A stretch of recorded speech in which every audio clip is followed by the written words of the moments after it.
नमस्कार दोस्तों। आज हम एक ऐसे टॉपिक के बारे में बात करने वाले हैं जो सिर्फ ऑयल और गैस के लिए इम्पोर्टेंट नहीं है, बल्कि भारत के समुद्री भविष्य के लिए भी बहुत मायने रखता है। हाल ही में अंडमान और निकोबार के पास एक नई पेट्रोलियम रिजर्व का पता चलता है। लोग इसको सिर्फ एक इकोनॉमिक डिस्कवरी समझ रहे हैं, लेकिन यह भारत के स्ट्रेटेजिक पोजीशन और समुद्री सुरक्षा के लिए एक बहुत बड़ी अपॉर्चुनिटी है। आज हम देखते हैं कि यह डिस्कवरी भारत के लिए क्या मतलब रखती है और कैसे यह हमारे समुद्रिक और सिविलाइजेशनल मिशन को आगे बढ़ा सकता है।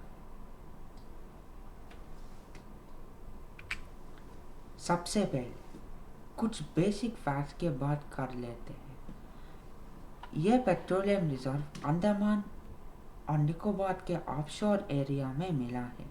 अब यह एक्सप्लोरेशन के अर्ली स्टेज में, लेकिन इनिशियल रिपोर्ट से यह पता चलता है कि इसका पोटेंशियल काफ़ी प्रॉमिसिंग है। चाहे यह रिजर्व छोटा हो या बड़ा, इसका स्ट्रेटेजिक इम्पोर्टेंस अलग है। यह सिर्फ इकोनॉमिक नहीं है, लेकिन बल्कि नेवल और स्ट्रैटेजी इम्पोर्टेंस भी रखता है।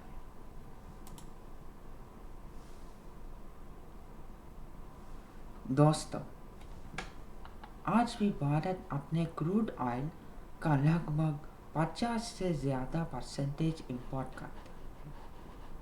इसका मतलब है कि हमारी इकोनॉमी और मिलिट्री काफ़ी ज़्यादा फॉरेन सोर्सेस पर डिपेंडेंट है।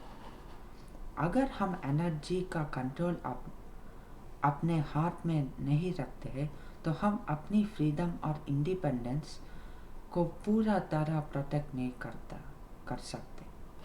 एनर्जी सिक्योरिटी का मतलब ही नेशनल सिक्योरिटी, और ये डिस्कवरी इस पॉइंट को और हाईलाइट करती है।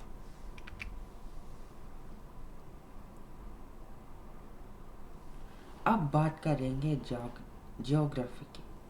अंडमान और निकोबार से आइलैंड्स मलाका स्टेट के पास है, जहाँ से एशिया का बहुत बड़ी ट्रेड और चाइना का मेजर ऑयल रोड गुजरता है।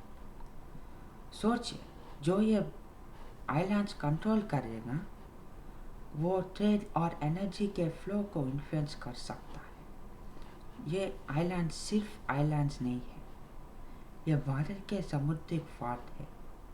अगर हम इनको प्रोटेक्ट करते हैं तो हम एशिया के ओशंस में अपना राइटफुल इन्फ्लुएंस एस्टैब्लिश कर सकते हैं।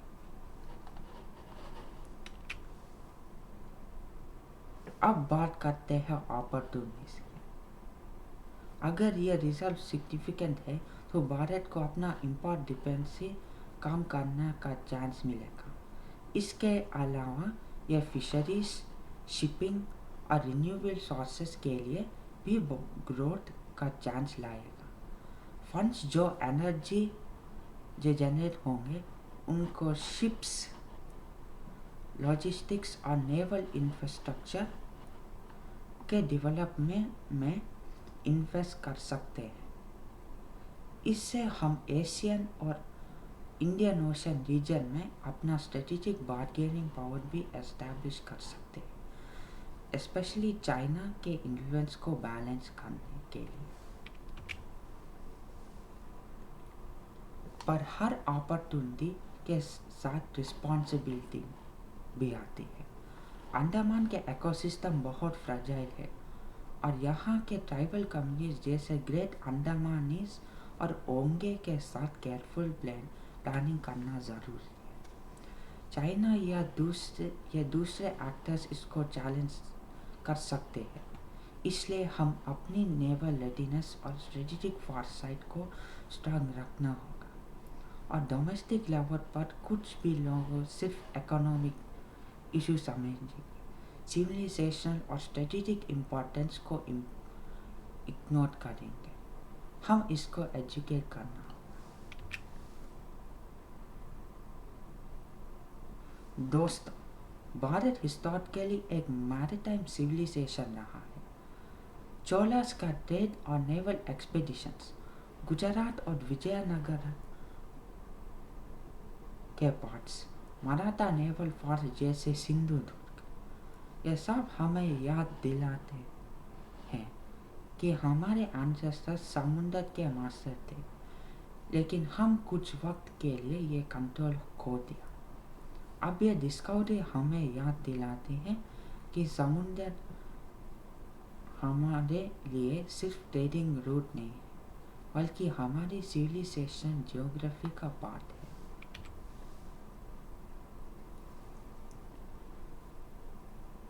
अगर ये रिसर्व्स लार्ज हैं तो भारत अपने पार्ट्स कट करेगा, नेवल पार्ट्स स्ट्रांग होगा और इंडियन ओशन में इन्फ्लुएंस एक्सपैंड होगा। अगर रिसर्व्स मॉडेस्ट है फिर भी लोकल इकोनॉमी और इंफ्रास्ट्रक्चर बेनिफिट करेगा। सिंबॉलिक इम्पोर्टेंस भी स्ट्रांग है, और अगर एक्सटर्नल थ्रेट्स आते हैं अंडमान एक फ्रंटलाइन बैस्टियन बन जाएगा, जैसे सिंधु दुर्ग हमारे ओशन के डिफरेंस पॉइंट था। दोस्तों, ये पेट्रोलियम डिस्कवरी सिर्फ एक ऑयल का इशू नहीं है, ये हमें एक चांस देते हैं अपना ओशन डेस्टिनी रिक्लेम करने का। हमें नेवल पावर, स्ट्रेटेजिक इंफ्रास्ट्रक्चर और सिविलाइजेशनल रिस्पॉन्सिबिलिटी को बैलेंस करते हुए एक्शन लेना होगा। यह वक्त है कि भारत समुद्र के लिए अपना राइटफुल प्लेस इस्टेब्लिश करे, और हम सबको इस जर्नी को समझना और सपोर्ट करना होगा, क्योंकि ओशन का फ्यूचर भारत का फ्यूचर है। जय हिंद।